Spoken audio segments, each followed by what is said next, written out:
Ini adalah cerita dari lanjutan video sebelumnya tentang kisah horor Kutukan Tanah Kalimantan, episode kedua. Kabar kematian Pak Rokim yang oleh aparat dinyatakan sebagai bunuh diri tidak membuat suasana di Dusun Mandastana menjadi tenang. Justru sebaliknya, kabar itu menjalar seperti api menyambar bensin, cepat membakar dan menebar kecurigaan. 2 orang mati tergantung di pohon yang sama dan dibilang bunuh diri semua, kata Pak Darsa sambil menatap kosong ke langit-langit rumah. Gila. Iya Pak, ini jelas-jelas bukan bunuh diri biasa. Kayaknya ini ada yang salah, sahut Bu Rini dengan suara gemetar, memeluk anaknya lebih erat dari biasanya. Warga dusun bukan tidak bisa berpikir, bukan pula mudah percaya begitu saja. Mereka melihat sendiri dengan mata kepala mereka Pak Rokim yang tergantung di batang pohon kakao itu. Matanya menatap kosong, bibirnya membiru dan lidahnya menjulur, seolah mati dalam ketakutan yang amat dalam. Dan yang membuat semua orang makin takut adalah ia meninggal di tempat yang sama, dengan cara yang sama seperti kematian sebelumnya. Malam itu, Dusun Mandastana tidak hanya sunyi, tapi sunyi yang mencekam. Semua pintu dan jendela dikunci rapat, gembok-gembok tua kembali dipasang. Bahkan suara jangkrik malam pun terdengar seperti tanda bahaya. Obrolan ringan di teras, yang biasanya jadi rutinitas selepas maghrib, tak terdengar lagi. Yang ada hanya bisikan doa, zikir pelan, dan sesekali isak tangis yang disembunyikan. Namun, di balik ketenangan itu, seorang pemuda duduk termenung. Matanya menatap keluar jendela, tangannya menggenggam gagang golok tua. Ia adalah Luwes, sepupu dari almarhum Pak Rokim. Luwes, kamu masih belum bisa tidur juga, nak? Tanya ibunya pelan dari dapur. Luwes tidak menjawab. Matanya tajam, nafasnya berat. Jelas ia sedang menahan sesuatu yang mengganjal di dadanya. Rokim itu bukan pengecut. Dia orang kuat. Gak mungkin dia gantung diri, gumamnya pelan. Tak ingin ada yang tahu rencananya, Luwes mengambil senter kecil, sebotol air mineral dan menyelipkan golok di pinggang. Dengan langkah ringan, ia menyelinap keluar rumah. Bayangan tubuhnya menghilang di balik gelapnya malam. Hanya diterangi cahaya bulan yang tertutup kabut tipis. Tujuannya satu, perkebunan kakao, tempat di mana 2 nyawa telah melayang secara misterius. Perlahan ia menyusuri jalan setapak yang licin. Lumpur menempel di kakinya. Daun-daun kakao bergesekan dengan angin, menimbulkan suara lirih yang mengganggu. Langkahnya terhenti tepat di pintu masuk kebun. Angin dingin menerpa wajahnya seperti bisikan kematian. Ah, dingin sekali, keluhnya pelan sambil memeluk tubuhnya sendiri. Hidungnya mencium aroma melati. Namun bukan wangi biasa. Ada bau busuk yang samar, seperti bunga yang tumbuh di atas mayat. Ia menyalakan senter. Cahayanya menyapu batang-batang pohon kakao yang berdiri diam, seperti pengawas bisu di malam kelam. Luwes melangkah perlahan, matanya waspada. Ia merunduk, mengais tanah, menyentuh batang pohon. Tak ada tanda-tanda. Namun saat ia menyusuri lebih dalam, hatinya mulai tak tenang. Udara makin berat, dan di kejauhan terdengar suara. Pergi dari sini. Luwes membeku. Ia mematikan senternya. Suaranya sangat pelan, seperti suara anak kecil, tapi dingin, seperti merayap ke tulang belakang. Siapa itu? Jangan bercanda. Anak kecil ya, gumamnya. Ia menyalakan senter lagi, mengarahkannya ke segala pintu. Tapi kosong, tak ada apa-apa. Itu cuma halusinasi kayaknya, katanya, mencoba menenangkan diri. Tapi gemetar di tangan tak bisa ia sembunyikan. Tiba-tiba, cahaya senter menyorot ke atas sebuah pohon kakao tua. Dan di sanalah ia melihatnya. Sosok kecil, pucat, mata kosong. Ia duduk di atas dahan. Kepalanya miring. Bibirnya menyungging senyum yang tak wajar. Tangannya perlahan terangkat, seolah mengajak bermain. Luas tidak bisa bergerak. Nafasnya tercekat. Golok di tangannya seperti menempel di kulit. Berat dan dingin. Ia ingin berteriak, tapi tenggorokannya terkunci. Sosok itu tersenyum, makin lebar, lalu menghilang, seperti kabut yang tersedot ke langit. Ya Allah, apa itu barusan ya? Luas berbisik. Namun sebelum ia sempat mengambil langkah, ada suara dari belakang. Langkah kaki berat menginjak tanah basah. Lalu napas dingin di tengkuknya.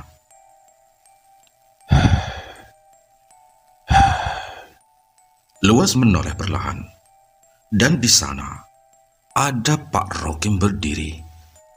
Mata Pak Rokim membelalak, wajahnya tak bernyawa. Dari mulutnya menjuntai sesuatu yang hitam dan lengket. Matanya menatap lurus ke wajah Luas, seolah menghakimi.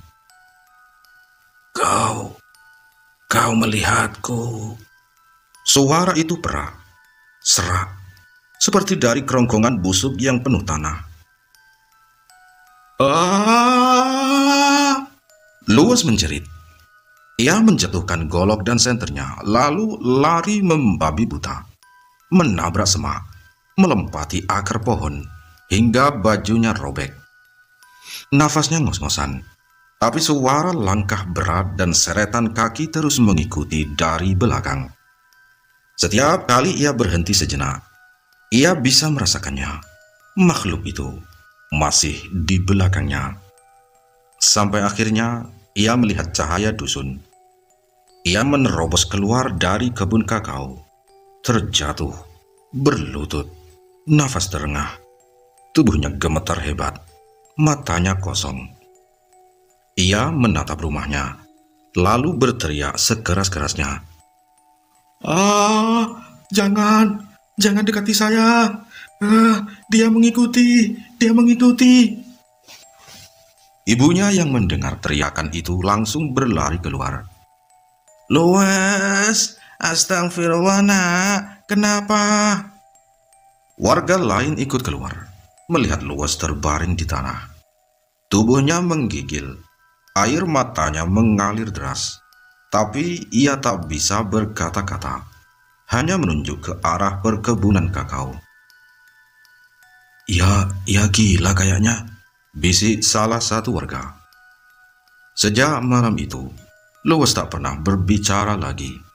Matanya kosong. Setiap malam ia duduk di teras rumah, menunjuk ke arah kebun kakao, dan tertawa kecil. Kadang menangis sendiri, kadang menggumam seperti anak-anak. Warga dusun Mandastana tahu perkebunan itu telah dikutuk, dan kutukan itu tidak hanya merenggut nyawa, tapi juga kewarasan. Mobil patroli polisi berwarna abu-abu itu terparkir sendirian di tengah perkebunan kakao. Ini terjadi beberapa hari kemudian. Sunyi, hening, tak ada satupun suara burung malam. Lampu sorot mobil menjadi satu-satunya cahaya di antara ratusan batang kakao yang menjulang seperti siluet makhluk asing dalam kegelapan. Tapi tak lama dimatikan lampunya. Kabut tipis menari-nari di antara pepohonan. seolah membisikkan sesuatu yang tak ingin dimengerti manusia. Di dalam mobil, Kasat Reskrim Surya bersandar lelah di kursi sopir. Napasnya panjang, berat, nyaris seperti desahan seseorang yang sedang bertarung dengan pikirannya sendiri. Ia menyusuri malam yang tak bersahabat di luar jendela, sambil sesekali melirik arloji. Sudah lewat tengah malam. Di sebelahnya, Bribka Aji masih muda, masih menyimpan idealisme. Hanya diam, tapi keringat dingin mengalir di pelipisnya. Tangannya memegang botol air mineral yang belum disentuh. Ji, kau percaya mereka berdua benar-benar bunuh diri? Surya akhirnya memecah keheningan. Suaranya pelan tapi penuh tekanan. Bribka Aji menoleh. Wajahnya terdiam seperti baru saja ditusuk pertanyaan yang selama ini ia coba abaikan. Ia menunduk. Secara forensik tidak ada tanda-tanda perlawanan, Pak. Tali yang digunakan juga ya mirip, simpulnya rapi. Otopsi bilang tidak ada penganiayaan. Hanya saja... Aji menjawab dengan keraguan. Surya melirik tajam. Hanya saja apa? Aji menelan ludah. Matanya mulai tak tenang. Saya tidak pernah lihat orang bunuh diri dengan mulut yang seperti itu, Pak. Apalagi yang kedua, gumpalan hitam itu seolah ada sesuatu yang dipaksa keluar dari dalam tubuhnya. Bukan cuma mati, Pak, tapi disiksa dari dalam. Ia merinding saat mengucapkan itu. Sekujur tubuhnya seolah mengenang lagi jasad Pak Rokim yang menggantung tak wajar. Mulutnya menganga penuh cairan hitam pekat, seperti arang bercampur darah. Surya tidak menjawab. Ia hanya menatap ke depan, ke arah kebun yang sunyi, lalu berujar lirik. Kematian Ranti dan Pak Rokim terlalu sempurna, Ji. Terlalu bersih, seperti seorang yang sedang menyamarkan sesuatu. Krek, krek. Suara ranting patah di kejauhan memecah suasana. Aji spontan menoleh. Sorot matanya menajam. Pak, tadi itu suara apa ya? Surya meraih senter dari dashboard. Mungkin musang atau... Tiba-tiba dari arah depan terdengar suara menderu keras. Lampu motor menyilaukan mata mereka, bergerak liar ke kanan dan ke kiri, seperti dikendarai oleh orang yang sudah kehilangan kendali. Ji, itu motor siapa itu yang... mabuk itu sepertinya, Pak, teriak Aji.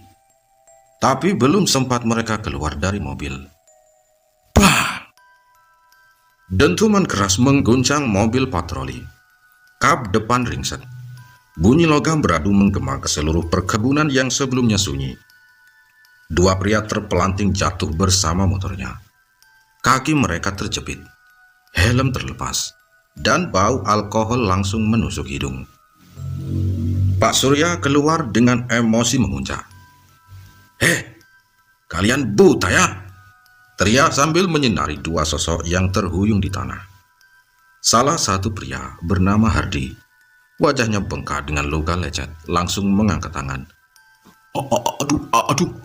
Maaf Pak, maaf. Kami nggak lihat ada mobil di sini. Aji yang sudah naik darah langsung mencengkram kerah bajunya. Kalian siapa? Mabuk-mabukan tengah malam di kebun. Sudah tabrak mobil dinas pula. Mau saya tahan ya? Darto temannya merangkak sambil muntah-muntah. Ampun Pak, ampun. Jangan bawa kami ke kantor. Kami cuma minum sedikit, Pak. Surya menyorotkan senternya ke bagian depan mobil patroli. Ada baret panjang dan bagian bawah kap agak penyok. Tidak sengaja. Ini mobil dinas. Ada laporan harian, ada catatan aset. Kalian pikir ini bisa hilang begitu saja? Tapi Surya tidak mengangkat tangan.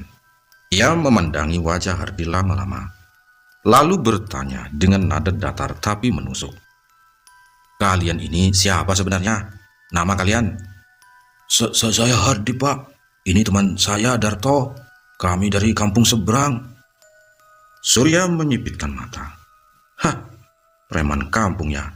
Banyak tahu soal kejadian-kejadian aneh di dusun Mandastana ini. Mendengar itu, mata Hardi langsung membelalak. Darto pun terdiam, seperti baru disetrum sesuatu yang mengerikan. Hardi mencoba tertawa kecil, tapi suara tawanya goyah. Maksud Bapak, kami cuma orang biasa, Pak. Cuma minum. Gak ikut-ikutan urusan orang mati itu, Pak. Aji menatap Surya. Pak, kayaknya mereka tahu sesuatu. Surya mendekat, menunduk ke wajah Hardi, lalu berbisik seperti suara angin malam.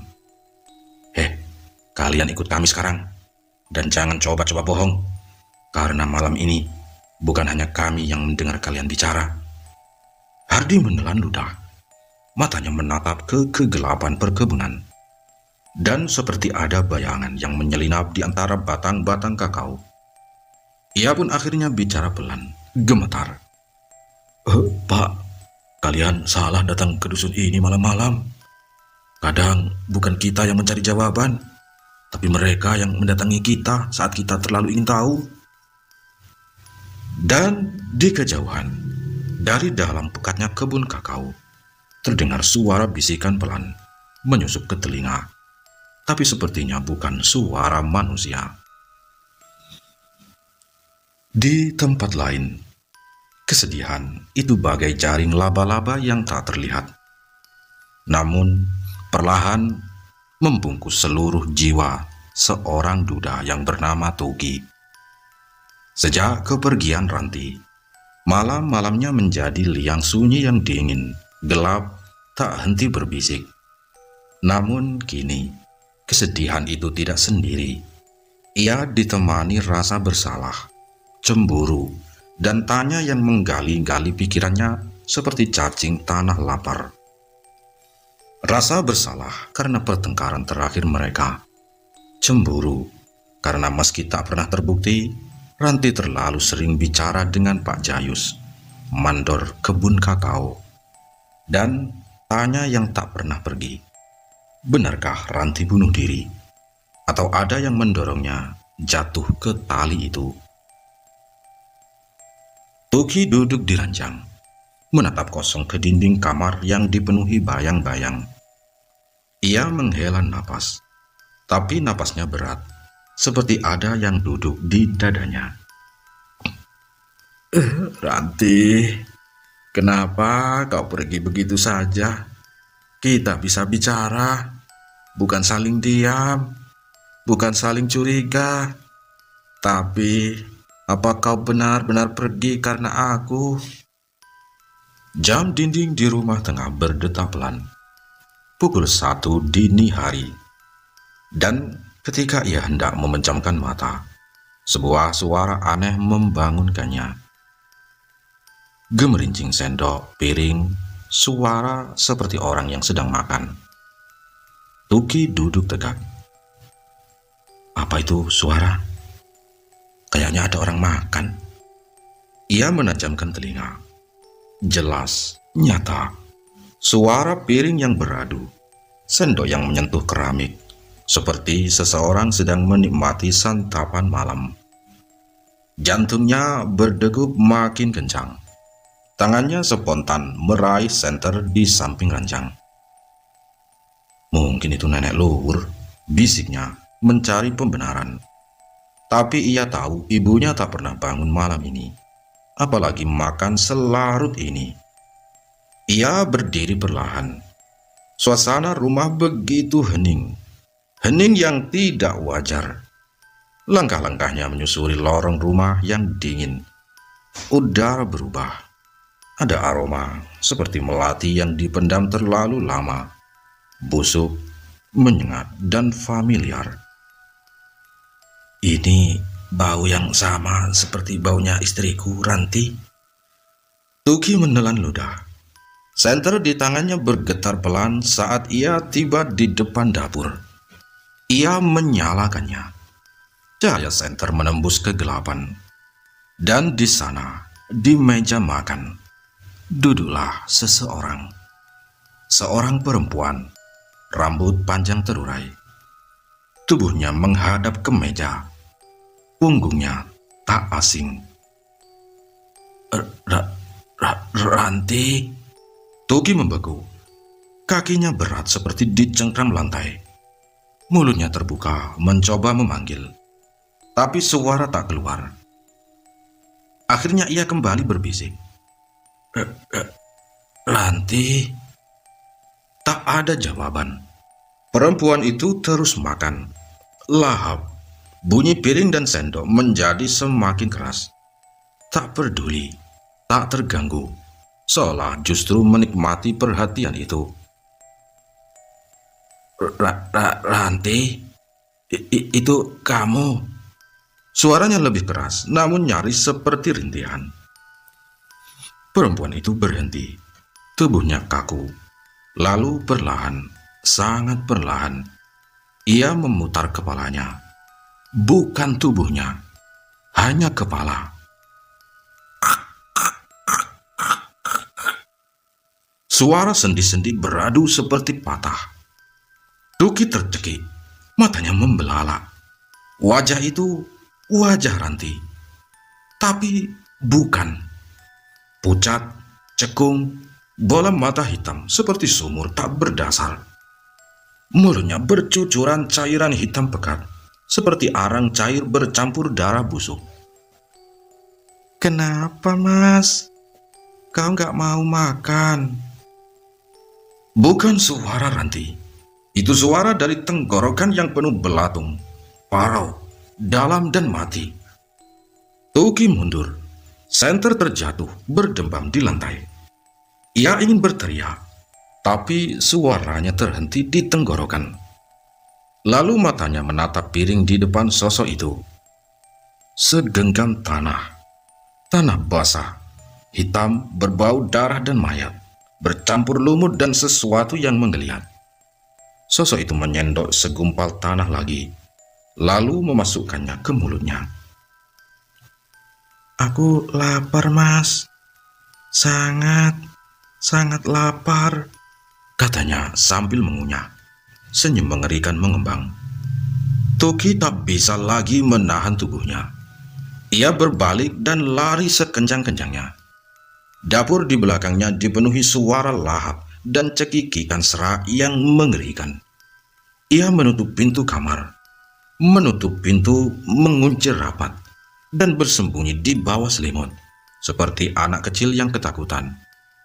Tapi tak ada tempat aman malam ini. Langkah kaki menyeret perlahan di luar kamarnya, seolah seseorang menyeret kain basah yang berat. Sat, sat, sat. Mas, kau mau menemaniku makan? Bisikan itu tepat di balik pintu. Aku bawakan makanan, Mas. Hangat, masih segar dari tanah. Tuki menggigit ujung selimut. Tubuhnya menggigil. Ia menutup mata, menutup telinga. Tapi suara itu tetap datang. Nafas busuk menyusup dari celah pintu. Dan satu suara terakhir terdengar, halus, menusuk hati. Mas, ayo kita makan bersama. Suara gedoran di pintu kamar Tugi semakin lama semakin keras. Dentuman itu memecah keheningan malam, menghantam dada gadis remaja itu dengan rasa panik yang sulit dijelaskan. Bukan lagi suara piring atau sendok jatuh seperti sebelumnya, melainkan ketukan, teratur, pelan tapi menekan, seperti seseorang yang sangat mengenal rumah ini. Lalu terdengar suara itu. Tuki, nak Tuki, buka pintunya. Suara itu membuat jantung Tuki mencelos. Pelipisnya basah oleh keringat dingin. Ia menahan napas. Tubuhnya menempel di dinding kamar. Matanya menatap pintu itu, seakan bisa menembusnya. Itu suara emaknya, suara nenek luwur. Tapi ia juga baru saja mendengar tawa Ranti di dapur. Tawa yang dingin, berat dan membuat tengkuknya bergetar. Toki, kenapa dikunci? Ini emak nak, buka pintunya. Suara itu kini terdengar lebih mendesak, lebih hidup.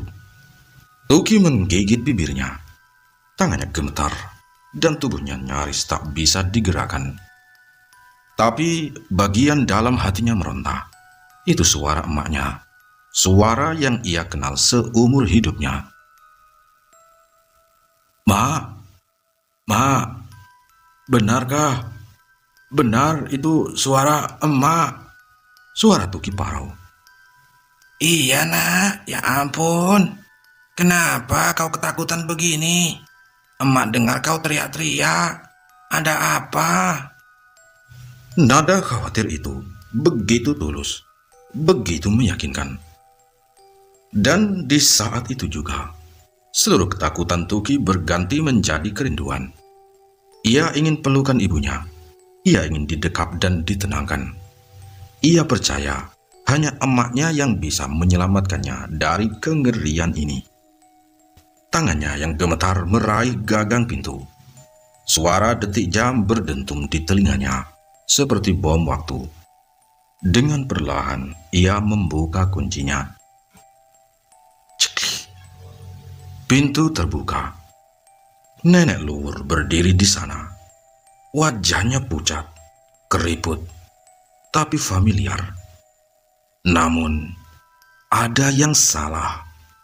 Sorot matanya bukan mata seorang ibu yang khawatir, tapi mata dingin, kosong, seperti lubang tanpa dasar. Sorot itu bukan milik emaknya. Senyum tipis terbentuk di bibirnya, seperti senyum seorang ibu, tapi tanpa kehangatan. Tuki nak. Bisikannya lembut, tangannya yang keriput terulur pelan, hendak menyentuh wajah anaknya. Tuki menegang. Tangannya yang semula ingin memeluk, kini mundur. Matanya membelalak. Ia menatap sosok yang berdiri di hadapannya, dan menyadari satu hal yang sangat salah. Mata itu berubah, putih seluruhnya, tanpa bola mata. Lalu dari sudut mata, darah segar mulai menetes, meluncur turun melewati pipi keriputnya, menetes ke lantai dengan suara cik, cik. Senyumnya makin lebar. Tuki terhuyung mundur. Napasnya tercekat. Apa itu? Nenek luhur tak menjawab. Ia hanya tertawa pelan. Mulutnya kini merekah lebih lebar, menampakkan gigi-gigi menghitam seperti arang terbakar. Gusi yang bengkak, bibir yang pecah, dan darah menyembur kecil dari celah-celahnya. Ayo nak, kita makan sama-sama.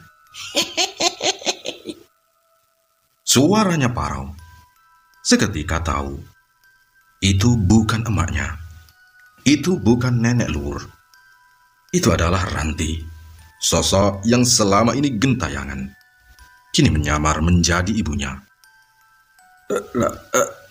Ranti, apakah itu kau? Tuki berbisik, hampir tak terdengar.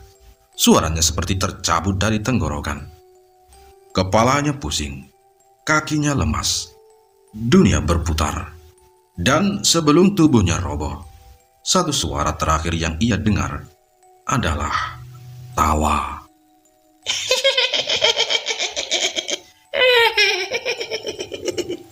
Tawa perempuan melengking tinggi, serak, menyayat jiwa. Tawa dari bibir seorang ibu yang kini telah menjelma menjadi iblis. Tuki jatuh ke lantai, tak sadarkan diri. Dan gelap pun menelannya. Pagi itu Seolah tak ada yang berubah di dusun Mandastana.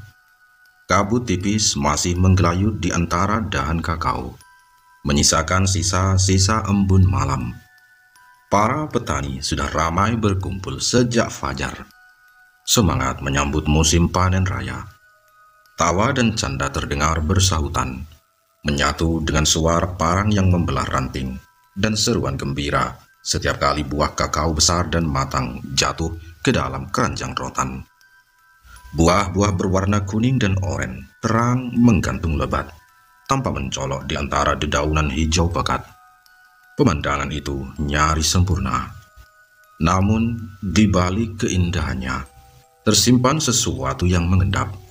Misteri kelam. Dua nyawa telah melayang di tanah ini, dan belum ada yang benar-benar memahami mengapa. Entah karena lupa, atau memang sengaja dilupakan. Namun ketenangan pagi itu retak tiba-tiba, dihancurkan oleh jeritan memilukan yang menggema dari arah rumah panggung milik nenek luhur. Tuki, Tuki! Jeritan itu melengking, memecah kabut, menghantam ulu hati siapapun yang mendengarnya. Bukan jeritan karena terluka, tapi karena takut. Takut yang datang dari kedalaman jiwa. Seorang petani terlonjak, parang di tangannya hampir terlepas. Astagfirullah, suara siapa itu barusan? Semua terdiam. Aktivitas panen berhenti. Mata-mata mereka serempak menoleh ke arah rumah kayu di tepi kebun. Dari dalam rumah, nenek luhur berlari keluar, terhuyung-huyung seperti orang kehilangan akal. Wajahnya pucat pasi, tubuhnya menggigil, tangannya gemetar memegangi dada. Air mata membanjiri pipi keriputnya. Tolong, tolong anakku, Tuki, tolong! Histeris, suaranya seperti tertusuk ribuan paku, menggoyak pagi yang semula damai. Warga mulai berdatangan. Mereka tak bisa menahan rasa penasaran, tapi begitu melongok ke dalam rumah, mereka membeku. Tuki, pemuda kurus, anak satu-satunya nenek luhur, tergeletak di atas lantai bambu. Tubuhnya kejang-kejang tak terkendali. Mulutnya mengeluarkan geraman aneh. Bukan suara manusia, lebih mirip suara binatang buas, mendalam dan berat, seperti dari kerongkongan makhluk hutan.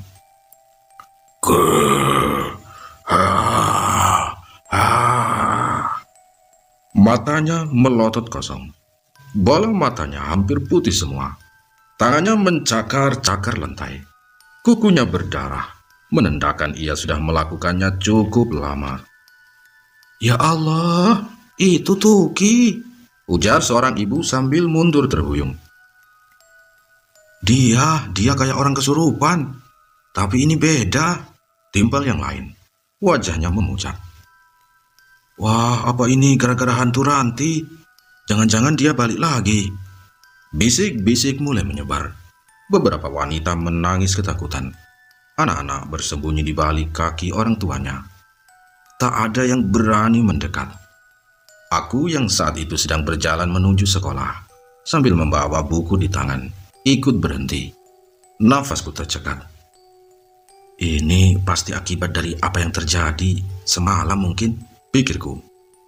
Aku tahu, aku melihat bayangan itu. Suara itu, jeritan di malam buta. Itu adalah Ranti.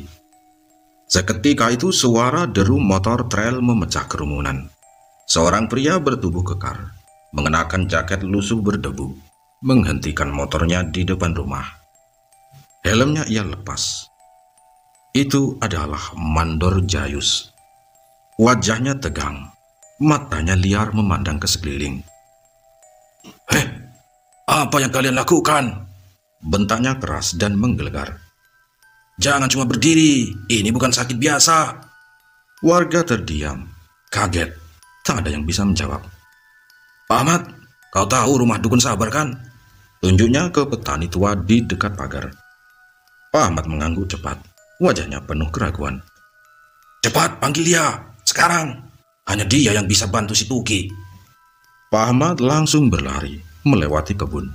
Suaranya menghilang di telan jarak. Aku menatap Mandor Jayus. Hatinya tampak gelisah. Tapi ada sesuatu dalam ekspresi wajahnya yang membuatku curiga. Seolah dia tahu lebih dari yang ia ucapkan. Aku tak bisa mengusir perasaan ganjil itu. Ada sesuatu di balik sorot matanya. Di dalam rumah, Tuki mulai tertawa. Tertawa kecil, pelan, tapi menyeramkan.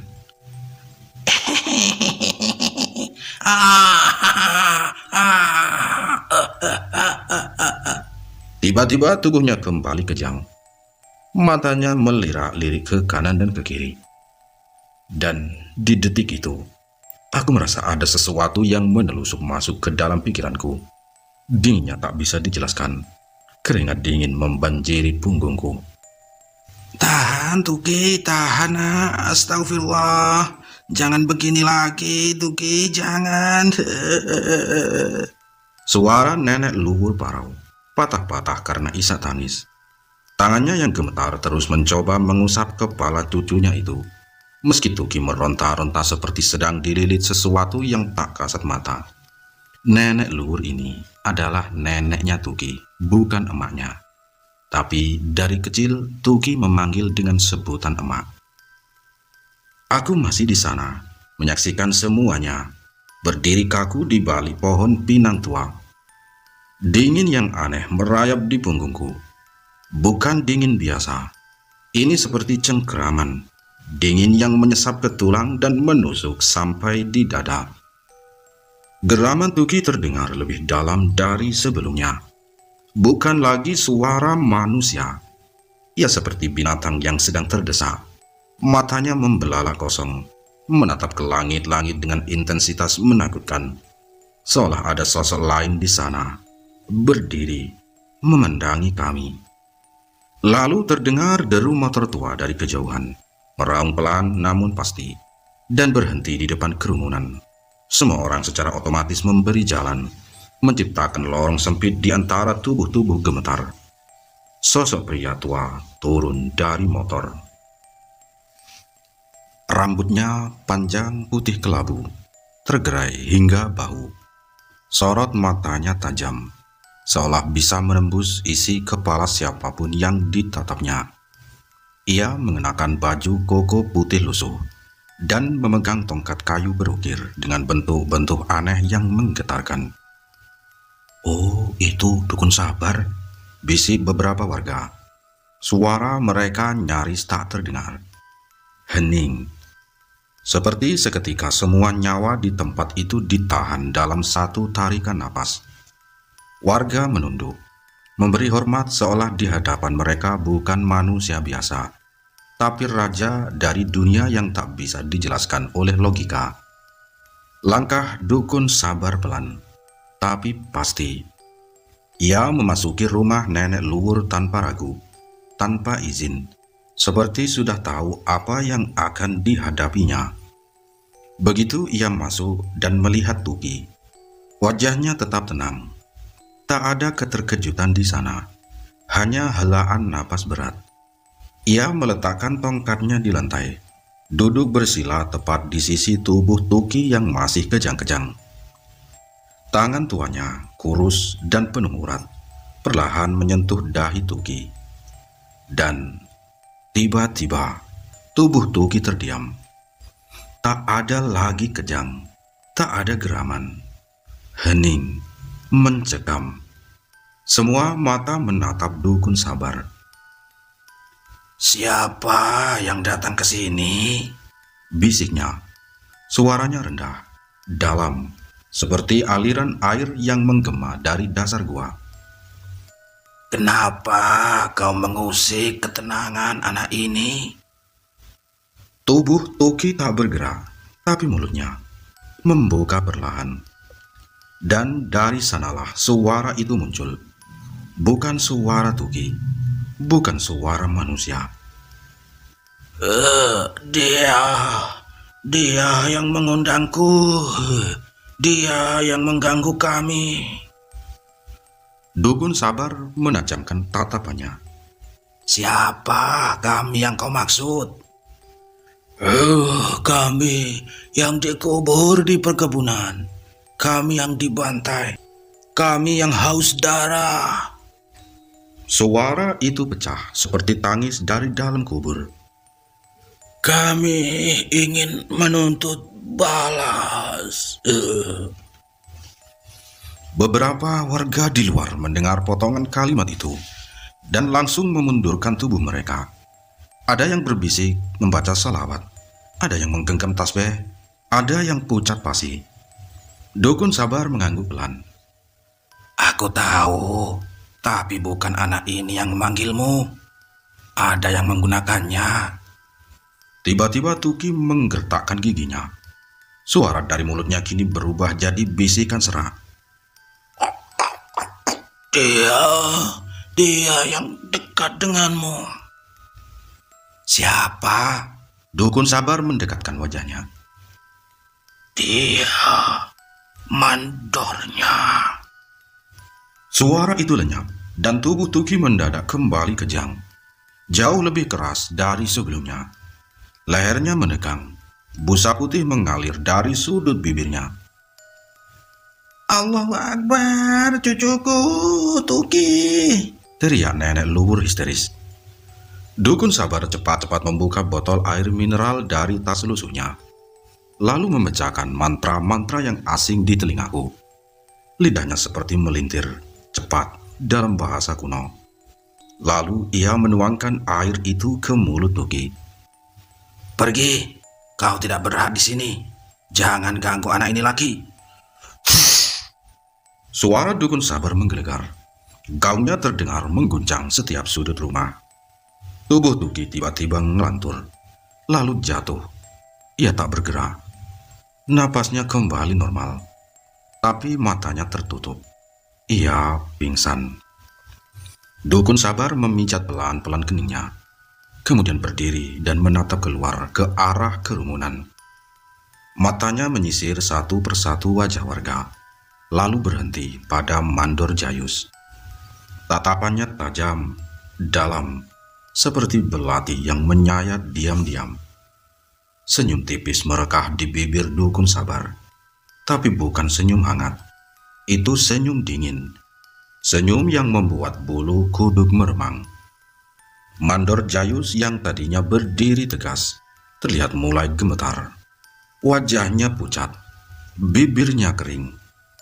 Ia melangkah mundur, satu langkah, lalu dua, seperti anak kecil yang ketahuan mencuri. Dan aku hanya bisa berdiri mematung. Hatiku berdetak sangat keras. Ada sesuatu yang sangat kelam di balik semua ini. Bukan hanya Tuki yang menjadi korban. Bukan hanya kesurupan. Ada rahasia besar yang disembunyikan. Rahasia berdarah. Dan Dukun Sabar mungkin tahu siapa pelakunya. Mata Mandor Jayus membelalak. Wajahnya mendadak pucat seperti tertimpa cahaya bulan yang dingin. Tuduhan dari mulut Tuki yang diyakini kerasukan menghantamnya bagaikan petir menyambar di siang bolong. Mendadak, seluruh suasana rumah duka berubah mencekam. Suara jangkrik pun seperti berhenti, menyisakan keheningan yang menusuk. Semua mata kini tertuju padanya. Mata warga yang penuh tanya, dan terutama mata Dukun Sabar yang tajam seperti belati. Pandangannya tak berkedip menelisik isi hati Mandor Jayus. Alah, apa-apaan ini? Teriak Mandor Jayus tiba-tiba. Suaranya menggema di antara diam. Nada paniknya tak bisa disembunyikan. Omong kosong. Setan yang merasuki orang ini sudah gila. Kalian percaya omongan makhluk gaib? Langkahnya terhuyung maju. Tangannya menunjuk langsung ke wajah Tuki yang masih terbaring lemah di pelukan nenek luhur. Aku gak pernah ganggu siapa-siapa. Aku hanya ingin bantu, demi Tuhan. Aku gak tahu apa-apa. Dukun Sabar mengangkat tangan. Tenang tapi tegas. Cukup, Pak Mandor. Tenang dulu. Kita tidak bisa gegabah. Itu hanya bisikan dari dunia lain. Belum tentu semuanya benar. Namun di balik suaranya yang lembut, mata dukun tua itu masih mengawasi Mandor Jayus dengan rasa curiga yang dalam. Ada sesuatu yang belum terungkap, dan dukun sabar merasakannya. Tiba-tiba sirine meraung dari kejauhan. Warga berhamburan sejenak, menyingkir memberi jalan. Mobil dinas Pak Lurah berhenti di depan rumahnya Tuki. Ia turun dengan tergesa, raut wajahnya penuh kecemasan. Apa yang terjadi di sini? Sodik bilang Tuki kesurupan, benarkah? Warga saling pandang, tak satu pun menjawab. Di tengah ketegangan itu, Tuki mengerja pelan. Kelopak matanya berat, seolah baru terbangun dari mimpi buruk. Nenek luhur langsung memeluknya erat. Tangisnya pecah. Nak, kau baik-baik saja. Astagfirullah, kau bikin emak nyaris gila. Tuki berusaha bangkit. Tubuhnya gemetar dengan suara parau dan napas pendek-pendek. Ia mulai menceritakan peristiwa semalam. Suara piring beradu. Sosok Ranti yang muncul dalam rupa menyeramkan. Kulitnya pucat seperti mayat. Dan yang paling menghantui, gumpalan hitam menjuntai dari mulutnya seperti lendir busuk dari liang kubur. Ia mengisahkan bagaimana nenek luhur berubah.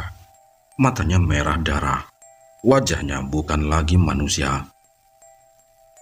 Dia bukan emak, dia iblis. Dia mau bunuh aku. Bisik Tuki dengan suara tercekat. Seisi ruangan mendadak diam. Napas warga tercekat. Seseorang di pojok ruangan berbisik lirih. Astagfirullah. Jadi itu benar hantunya Ranti. Beberapa orang langsung memeluk diri sendiri, menahan rasa ngeri. Ada yang mencuri pandang ke arah nenek luhur, seolah mulai ragu akan siapa sebenarnya wanita tua itu. Dan saat suasana makin mencekam, mobil patroli polisi datang. Dua sosok berseragam turun dengan wajah penuh keseriusan. Kasat Reskrim Surya dan Bribka Aji. Kasat Surya menyapu kerumunan dengan tatapan tegas. Kami dengar ada keributan. Ada apa ini? Pak Lurah maju, nadanya hati-hati. Maaf Pak Kasat, Tuki kerasukan. Lalu dia menyebut hal-hal aneh tentang arwah istrinya dan ada tuduhan terhadap Mandor Jayus. Kasat Surya menoleh ke arah Tuki. Wajahnya datar tapi matanya tajam. Tuki, ceritakan apa yang kau lihat, kata Kasat. Dengan suara terbata dan wajah yang masih terlihat seperti baru keluar dari kuburan, Tuki menceritakan ulang semuanya. Kasat Surya mengangguk pelan. Bribka Aji sibuk mencatat. Sesekali saling pandang. Jadi kau melihat istrimu Ranti bangkit dalam keadaan mengerikan. Dan ibumu berubah, tanya Kasat Surya perlahan. Tuki mengangguk cepat. Iya Pak, matanya berdarah. Emak bukan emakku lagi, dia makhluk lain. Nenek luhur menoleh dengan cepat. Suaranya gemetar, campuran marah dan sedih. Tidak Pak, demi Allah saya nggak tahu apa-apa. Saya tidur di kamar, saya baru keluar saat dengar teriakan Tuki. Kasat Surya menghela napas panjang, menatap seluruh ruangan. Saya tahu ini berat, tapi kita tak bisa mengandalkan cerita hantu. Kami butuh bukti nyata, luka, barang, saksi, bukan cerita gaib semata. Lalu matanya jatuh ke Mandor Jayus. Mandor yang sejak tadi berdiri kaku, dengan keringat dingin menetes deras. Pak Jayus, kita akan minta keterangan Anda. Begitu juga warga lainnya. Kalau ada yang menyembunyikan sesuatu, saat ini waktu yang tepat untuk bicara. Karena kalau tidak, teror ini akan makin menjadi-jadi, ucap Kasat Surya perlahan. Mandor Jayus menelan ludah. Seluruh warga mulai saling pandang. Rasa takut berubah jadi curiga. Satu persatu, orang-orang mulai merasa rumah duka ini menyimpan rahasia kelam yang belum terungkap. Kasat Surya menghela napas panjang, menatap kerumunan warga yang masih bisik-bisik penuh ketakutan dan penasaran. Suasana semakin tak terkendali. Beberapa orang mulai mendekat, ingin tahu lebih jauh tentang kesurupan Tuki dan tuduhan yang dilemparkannya. Sudah, kalian bubar semua. Ayo kerja. Jangan bikin macet. Pergi ke kebun kalian masing-masing. Jangan sampai ada yang berani-berani masuk ke rumah Tuki. Teriaknya. Suaranya tegas dan penuh tekanan. Suara itu memecah suasana. Para warga pun bubar dengan wajah cemberut. Kerja. Memangnya dia tahu kalau kami tidak bisa fokus kerja dengan semua kejadian ini? Gerutu seorang ibu-ibu. Iya betul, kami ini sedang ketakutan, bukannya liburan. Timpal yang lain. Bisik-bisik itu akhirnya menghilang, digantikan suara langkah-langkah kaki yang menjauh dengan enggan. Kini yang tersisa hanya Kasat Surya, Bribka Aji, Mandor Jayus, Pak Lurah dan Dukun Sabar di dalam rumah Tuki. Ruangan itu terasa lebih sempit dari sebelumnya. Udara seolah berat. Dinding rumah seperti menyerap semua suara, membuat tiap kalimat terasa menancap. Mereka semua duduk melingkar. Tuki masih terlihat syok. Wajahnya pucat, tatapannya kosong. Tapi tangan yang memegang lutut bergetar. Nenek luhur duduk di sampingnya, menggenggam jemarinya erat, mencoba meredam ketakutan. Jadi begini ya, kata Kasat Surya, membuka pembicaraan. Nada suaranya rendah tapi tegas. Kita tidak bisa membiarkan teror ini berlanjut. Ini bukan hanya tentang bunuh diri. Ini sudah menyangkut teror dan keselamatan warga. Saya akan menugaskan beberapa polisi untuk berpatroli di sekitar perkebunan kakao malam hari. Pak Lurah, tolong informasikan ke warga agar tidak ada yang berani keluar rumah setelah Isya. Pak Lurah mengangguk, lalu ragu-ragu angkat suara. Nadanya cemas. Tapi Pak Polisi, kita tidak bisa hanya mengandalkan patroli. Ini bukan perbuatan manusia. Dukun Sabar ikut angkat bicara. Kepalanya sedikit menunduk. Suaranya datar tapi dalam. Betul, ini ada hubungannya dengan rimba larangan. Ada arwah-arwah yang tidak tenang di sana. Kita harus mencari tahu kenapa arwah itu bangkit sekarang.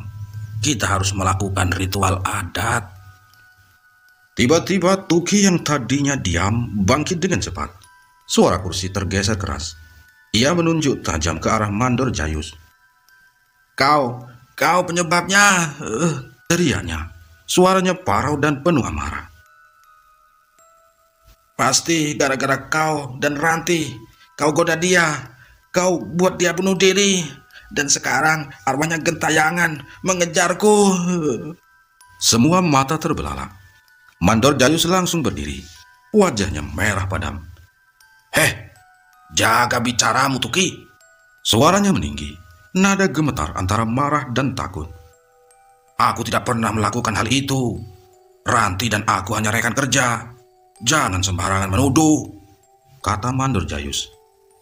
Tuki menggeram, mengepalkan tangan. Ia melangkah cepat ke arah Mandor Jayus.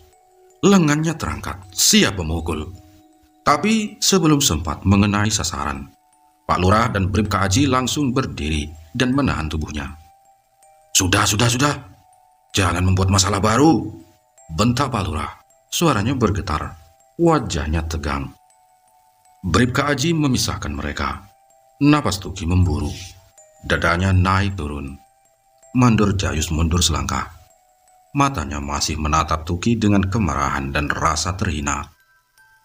Kasat Surya berdiri, menyebar tatapannya ke seluruh ruangan. Sudah. Ini bukan waktunya untuk bertengkar. Ini waktunya untuk berpikir jernih.